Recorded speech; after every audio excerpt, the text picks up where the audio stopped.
بسم اللہ الرحمن الرحیم۔ السلام علیکم۔ نیا آرمی چیف کون ہوگا؟ اب بھی گوٹی پھنسی ہوئی ہے۔ آرمی چیف کی سمری موصول ہوئی یا نہیں ہوئی؟ خان نے کس طرح رنگ میں بھنگ ڈالی ہے؟ مسلح افواج کے سپریم کمانڈر کو دھمکیاں لگانے کا سلسلہ شروع ہے۔ بلاول نے کس طرح معاملات کو خراب کرنے کی کوشش کی ہے؟ جنرل فیض حمید کو آرمی چیف بنانے کی مہم کا شوشہ مخصوص صحافیوں کی اس موقع پر اس مہم اور الزامات کا کیا مقصد ہے؟ اسی خبر سے ہم ویڈیو کا آغاز کرنے جا رہے ہیں۔ Army chief general Qamar Javed Bajwa ایک ہفتے بعد ریٹائرڈ ہونے جا رہے ہیں۔ نیا آرمی چیف کون ہوگا؟ اس معاملے پر ابھی بھی بے یقینی کی صورتحال ہے۔ دوسری طرف جنرل فیض حمید، ان کو مسلسل ٹارگٹ کیا جا رہا ہے۔ ایک وقت تھا جب جنرل قمر جاوید باجوہ اور جنرل فیض حمید دونوں کو ٹارگٹ کیا جاتا تھا، الزامات لگائے جاتے تھے، گالم گلوچ کی جاتی تھی، لیکن کوئی ایکشن نہیں ہوتا تھا۔ پھر جنرل فیض حمید کو سنگل آؤٹ کیا گیا۔ ایک طرف کہتے ہیں کہ تمام جرنیل کمپیٹنٹ ہیں، تو دوسری طرف جنرل فیض حمید کو متنازع بنانے کا یہ واضح مقصد تھا کہ ان کو کسی صورت بھی آرمی چیف نہ بنایا جائے۔ نون لیگ اور ان کے جو مخصوص صحافی ہیں، انہوں نے اس کے اندر اب تک کردار ادا وہ کرنے کی کوشش کر رہے ہیں۔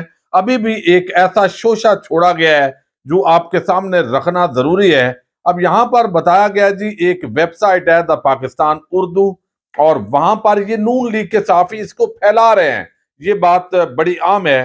وہاں پر کراچی سے ایک مدثر غفور نامی شخص ہے، آگے وہ اجنبی کے مطابق وہ کہتے ہیں کہ ریٹائرڈ سرکاری افسروں اور بیرون ملک مقیم ریٹائرڈ بیوروکریٹس کا سابق D G I S I اور کور کمانڈر پشاور جنرل فیض حمید کے حق میں واٹس ایپ باقاعدہ طور پر جو ہے یہ اب مارچ کے اندر جو ہے یہ خبر آئی تھی، اور اب اس کو دوبارہ جو ہے وہ پھیلانے کی کوشش کی جا رہی ہے۔ یعنی یہاں پر یہ مارچ کے مہینے کی خبر، اور دوبارہ اس کو اب جو مخصوص صحافی ہیں وہ پھیلانا شروع ہو گئے ہیں۔ اب وہ کہتے ہیں کہ واٹس ایپ گروپ کے ذریعے لابنگ کا خفیہ منصوبہ بے نقاب ہو گیا۔ واٹس ایپ گروپ میں موجودہ army chief general Qamar Javed Bajwa اور دیگر سینئر جنرلز کے خلاف قومی اور بین الاقوامی سطح پر لابنگ کے ذریعے سابق D G I S I اور کور کمانڈر پشاور، اس وقت چونکہ وہ کور کمانڈر پشاور تھے، جنرل فیض حمید کو آئندہ آرمی چیف بنا کر ملک میں مارشل لا کا نفاذ کرنا ہے۔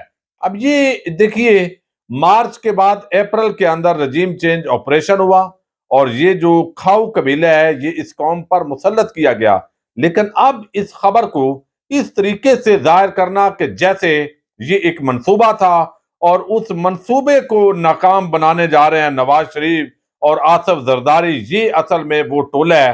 کہتے ہیں واٹس ایپ پر بنایا گیا گروپ، اکراس بارڈر پر لیفٹیننٹ جنرل فیض حمید کی تصویر لگی ہے، اور گروپ میں ریٹائرڈ سرکاری افسروں سمیت بیوروکریٹس شامل ہے جو لیفٹیننٹ جنرل فیض حمید کو مستقبل کے آرمی چیف بنانے کے لیے لابنگ کر رہے ہیں تاکہ ملک میں مارشل لا کا نفاذ کیا جا سکے۔ اکراس بارڈر گروپ کے ڈسکرپشن بایو میں خفیہ منصوبے کے تحت جنرل فیض حمید کو آئین کی معطلی، عدلیہ، جمہوریت، سول بیوروکریسی کا خاتمہ اور مارشل لا لگا کر مارشل لا ایڈمنسٹریٹر بنانا ہے۔ ساری غیر قانونی اور غیر آئینی حرکتیں وزیر اعظم عمران خان کے لیے نہیں کر رہے تھے، بلکہ اس کا اصل مقصد کچھ اور ہے۔ اسی طرح کئی واٹس ایپ گروپس ہیں جن میں بیوروکریسی کے ریٹائرڈ اور سرونگ آفیسرز اندرون ملک اور بیرون ملک جنرل فیض حمید کے لیے لابنگ کر رہے ہیں، اور کچھ حاضر سروس کے حوالے سے بھی بات کی گئی ہے۔ اب یہ مارچ کے اندر جو ہے یہ لایا گیا، لیکن اب دیکھیے کہ یہاں پر جنرل فیض حمید پر جتنی بھی تنقید کر لی جائے تو کہیں رینک اینڈ فائل کو غصہ بھی نہیں آتا، کوئی اس طرح کا معاملہ نہیں ہوتا، اور اب اس کو دوبارہ جو ہے اس طریقے سے جو ہے وہ سوشل میڈیا پر لایا جا رہا ہے کہ جیسے یہ ایک بہت بڑا منصوبہ تھا۔ اگر منصوبہ تھا تو آپ کی حکومت آ چکی ہے، کیا یہ منصوبہ سامنے آئے ہیں؟ چند لوگوں کے بھی نام آپ سامنے لا سکے ہیں؟ تو یہ وہ پراپیگنڈا تھا جس کے ذریعے جنرل فیض حمید جو ہے ان کو ٹارگٹ کیا گیا۔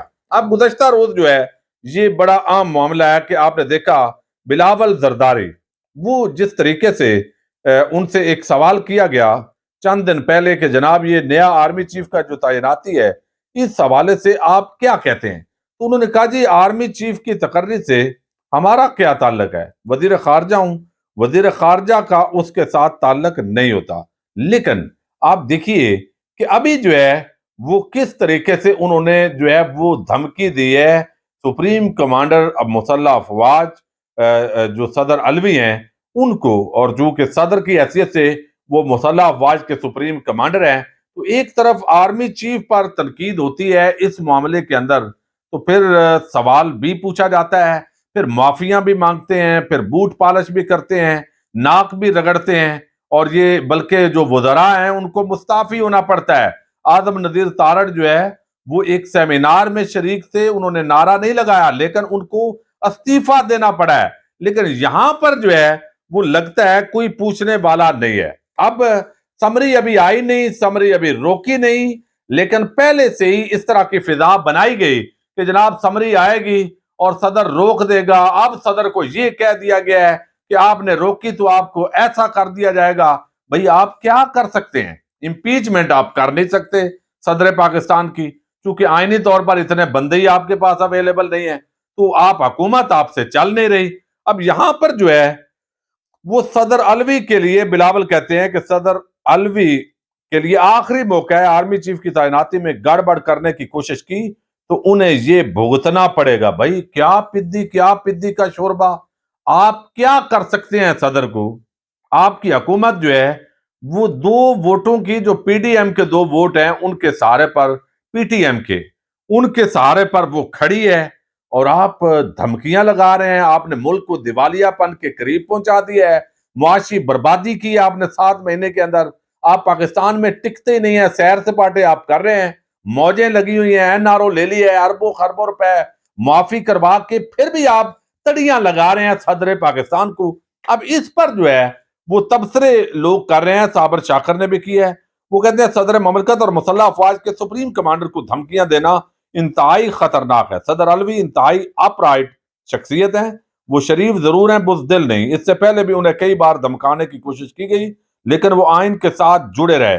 صدر علوی کو رفیق تارڑ، ممنون حسین، فضل چودھری نہ سمجھا جائے۔ اب اس کے ساتھ ہی جو ہے وہ عمران ریاض کہتے ہیں کہ مسلح افواج کے سپریم کمانڈر کو دھمکیوں پر ادارے میں کوئی غم و غصہ آیا یا پھر آئی ایس پی آر کا بیان صرف ایک ہی شخصیت کے معاملے میں آتا ہے؟ تو یہ بڑا سوال کھڑا ہوا ہے، اور بلاول اس وقت معاملات کو مسلسل خراب کرنے کی کوشش کر رہے ہیں، چونکہ ایک طرف لندن میں بیٹھا ہوا اشتہاری مجرم نواز شریف جو ہے وہ ملک کی تقدیر کے فیصلے کر رہا ہے۔ اب یہاں پر ہمارے بہت سارے صحافیوں نے کہا کہ سمری جو ہے وہ جمعے کو آ جائے گی، پھر جمعے نہیں ہفتے کو آ جائے گی، آج اتوار ہے، ممکن ہے کل سوموار کو آ جائے، لیکن ابھی تک پھر متضاد دعوے کیے گئے نون لیگ کے صحافیوں کی طرف سے۔ بعض نے کہا سمری آ گئی ہے، بعض نے کہا سمری نہیں آئی۔ اب خان نے اس پورے معاملے کے اندر رنگ میں بھنگ کیسے ڈالی ہے؟ انہوں نے 26 نومبر کو لانگ مارچ کا یعنی دھرنا جو ہے اس کا اعلان کیا راولپنڈی کے اندر، لاکھوں لوگ پہنچے ہوں گے۔ اب آرمی چیف کی تعیناتی سے تو ان کا کوئی تعلق نہیں ہے، لیکن بہرحال ایک پریشر تو موجود ہے کہ اگر آپ اس کو میرٹ پر نہیں کریں گے تو پھر یہ جو لوگ ہیں، لاکھوں لوگ، یہ آپ کے خلاف سراپا احتجاج ہے۔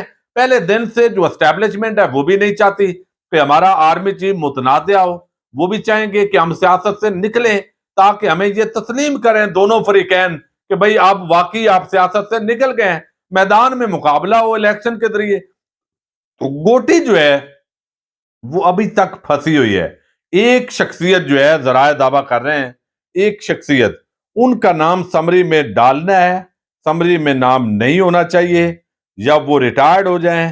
یہ وہ معاملہ ہے جس پر اس وقت جو ہے وہ نواز شریف اور مریم جو اطلاعات ہیں وہ ڈٹے ہوئے ہیں، لیکن دوسری طرف جو ہے وہ پوری طرح یہاں پر جو لوگ ہیں وہ کہہ رہے ہیں کہ یہ نہیں ہونا چاہیے، چونکہ عمران خان نے اگر کوئی سٹیٹمنٹ دی تو معاملات خرابی کی طرف جا سکتے ہیں۔ تو اس ساری صورتحال کے اندر جو میڈیا ہے وہ اپنا کردار ادا کر رہا ہے، اور یہاں پر جو صحافی برادری ہے وہ آپ نے دیکھا کہ صحافت تو پیچھے رہ گئی ہے۔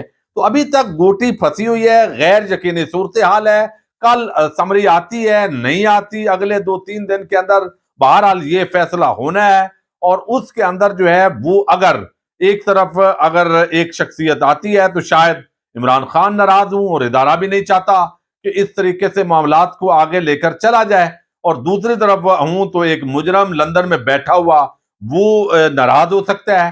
شہباز شریف تو ویسے ہی قرنطینہ کے اندر ہیں، وزیر اعظم ہاؤس میں ہے، مشاورت ان سے ہو رہی ہے، بات چیت بھی ہو رہی ہے، وہ ایک سائڈ پر لگے ہوئے ہیں، اسحاق ڈار جو ہے وہ متحرک کیے گئے ہیں۔ اس پوری صورتحال کے اندر اس وقت اسٹیبلشمنٹ بہرحال پھنسی ہوئی ہے کہ وہ سمری جو ہے، کیونکہ جو سیکرٹری دفاع ہیں انہوں نے وہ سمری بھیجنی ہے، وزیر دفاع کا ایک رسمی رول ہے، پھر آگے جو ہے الٹیمیٹلی صدر پاکستان کے پاس جانی ہے، صدر پاکستان اس کو روک لیتے ہیں یا وہ اس کو ایز اٹ اپروو کرتے ہیں۔ یہ بھی نون لیگی صحافی جو ہے انہوں نے سارے شوشے چھوڑے ہوئے ہیں۔ تو خان نے جو 26 نومبر کا اعلان کر دیا ہے یہ انتہائی اہمیت کا عمل ہے، جس کے بعد ایک مرتبہ پھر جو ہے وہ حکومتی حلقوں کی مشاورت شروع ہو گئی ہے۔ اسٹیبلشمنٹ جو ہے وہ اب اس پورے معاملے سے نکلنا چاہتی ہے، لیکن ان کو نکلنے نہیں دیا جا رہا۔ ایک طرف خان صاحب کھڑے ہیں، دوسری طرف پی ڈی ایم کا سارا کھاؤ قبیلہ کھڑا ہے، اور درمیان میں اسٹیبلشمنٹ جو ہے وہ چاہتی ہے کہ دونوں گروہ ناراض بھی نہ ہوں اور ان کا جو پولیٹیکل رول ہے وہ کسی طریقے سے تسلیم کر لیا جائے کہ وہ اب ختم ہونے جا رہا ہے۔ اب یہ دعوے بھی آ رہے ہیں کہ ڈبل اے جو ہے وہ بھی نہیں ہوگا، نجم سیٹھی نے دعویٰ کیا ہے، یعنی اظہر عباس وہ بھی نہیں بننے جا رہا ہے اور سیر شمشاد بھی نہیں بننے جا رہا ہے۔ تو اس کا مطلب ہے کہ معاملہ وہی پر ہے کہ لیفٹیننٹ جنرل عاصم منیر وہ بنیں گے، جنرل عامر بنیں گے، جنرل نعمان بنیں گے۔ بہرحال یہ حتمی طور پر کل آ جائے گا، ابھی تک غیر یقینی کی صورتحال ہے، اور پوری دنیا کے اندر بہرحال یہ تماشا نہیں ہوتا جو پاکستان کے اندر ہوتا ہے، اور ہوتا اس لیے ہے چونکہ جو پاورز ہیں وہ اصل پاور سمجھا جاتا ہے کہ وہ آرمی چیف اور اسٹیبلشمنٹ کے پاس ہوتی ہے۔ تو یہ الٹیمیٹلی نکلنا پڑے گا، اور اس وقت جو حکومتی صحافی ہیں انہوں نے اپنی مہم شروع کی ہوئی ہے، جنرل فیض حمید کو ابھی بھی ٹارگٹ کرنا نہیں چھوڑا۔ دیکھتے ہیں اس کا رزلٹ کیا نکلتا ہے۔ اجازت دیجیے گا، اللہ حافظ۔